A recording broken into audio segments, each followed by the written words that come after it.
नमस्कार मित्रांनो, मंथन चॅनल मध्ये आपलं स्वागत आहे. Rajasthani multi state cooperative society हा प्रश्न आता खूप खूप म्हणजे अतिसंकटात नेणारा प्रश्न बनला. ज्या पद्धतीनं आजपर्यंत या चंदूलाल बियानी किंवा त्यांचं संचालक मंडळ हाताला लागलं नाही, परंतु त्यांचा मुलगा अभिषेक बियानी हा पोलीस आर्थिक गुन्हे शाखेच्या तावडीत सापडला आणि त्याला बीडमध्ये हजर करण्यात आलं. बीडच्या आर्थिक गुन्हे शाखेकडे हजर करण्यात आलं. याच दरम्यान हे या प्रकरणाचं सर्व कार्यक्षेत्र हे अंबाजोगाई जिल्हा सत्र न्यायालय असल्यामुळे या सगळ्या गोष्टींची जी उलगडे आहेत ते अंबाजोगाई सत्र न्यायालयामध्ये या संदर्भातल्या कारवाया चालू होत्या. या अंबाजोगाई सत्र न्यायालयामध्ये मागे त्यांना 5 दिवसाचा पीसीआर देण्यात आला होता, परंतु आता जेव्हा त्याचा पीसीआर मागच्या 2 दिवस अगोदर संपला आणि त्यावेळेस त्याला परत अंबाजोगाई कोर्टामध्ये हजर करण्यात आलं, तर कोर्टाने सरळ सरळ त्याला एमसीआर केलं, म्हणजे न्यायालयीन कोठडीकडे पाठवलं. आता खरी परिस्थिती जी आहे ती लातूर आणि पंढरपूरमध्ये ज्या या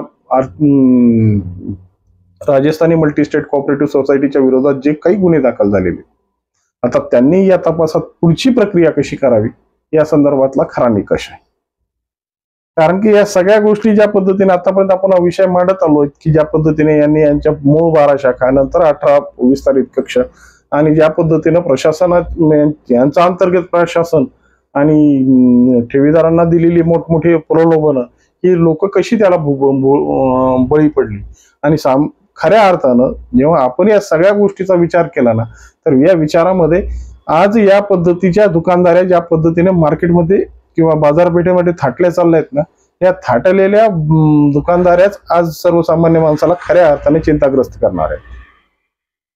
कमी दिवसामध्ये जास्तीत जास्त मुनाफा देऊन जास्तीत जास्त नफा देऊन लोकांना ज्या पद्धतीने हे आकर्षित करतात ना, आणि हे आकर्षित करण्याच्या मागे यांची दिवास्वप्न हे लोकांच्या लक्षात येत नाहीत. म्हणजे कमी जो माणूस लालचेपायी या प्रकरणात घुसतो, मग तो शेवटी त्याला अशा पद्धतीनं तरी मग लागतं, नाही तर परिस्थिती ही विचित्र होत जाते.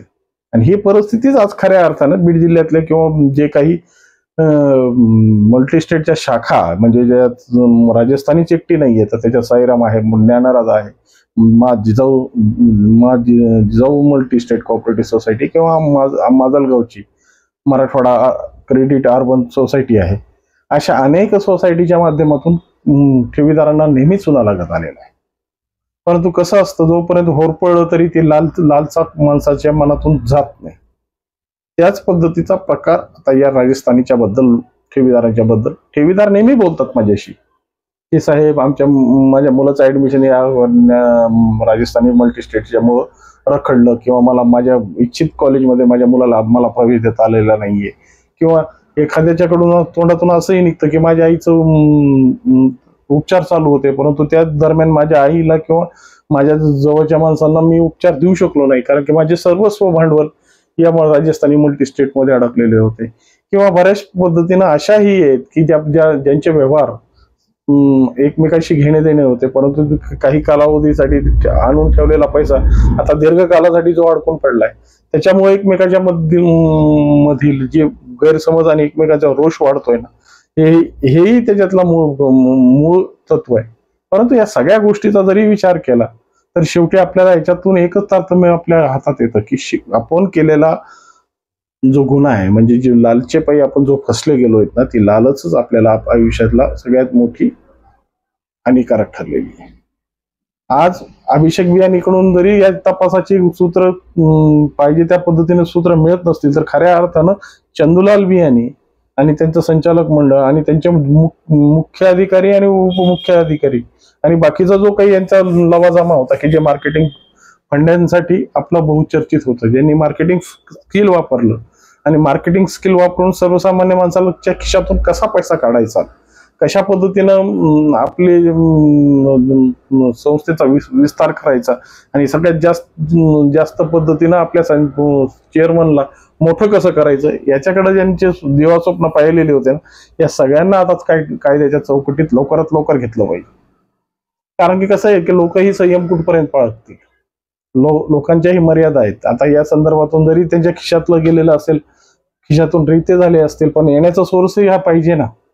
नवीन जर होतकरू लोक असतील नवीन पद्धतीने, पण ह्याच्यात मॅक्झिमम म्हणजे जास्तीत जास्त लोकांचा जो कल आहे तो सेवानिवृत्त लोक आहेत, ज्यांनी आपल्या सेवेतील पैसे, सेवानिवृत्ती झाले मिळालेल्या सरकारकडून मिळालेले पैसे या मल्टीस्टेटमध्ये ठेवले आणि या मल्टीस्टेटच्या माध्यमातून आपला उदरनिर्वाह, याच्यात दोन मोठी कारणं होती की ज्या राष्ट्रीयकृत बँकेच्या माध्यमातून ज्या पद्धतीच्या क्लिष्टता आणि ज्या पद्धतीच्या जटिलता यांना सहन होत नव्हत्या, किंवा एखादा व्यवहार असेल तर तो व्यवहार सहजपणे या मल्टीस्टेटमध्ये यांच्या माध्यमातून सेवा देऊन केला जात होता. या दोन कारणामुळं सगळ्यात जास्त कस्टमर याकडे वळाला होता.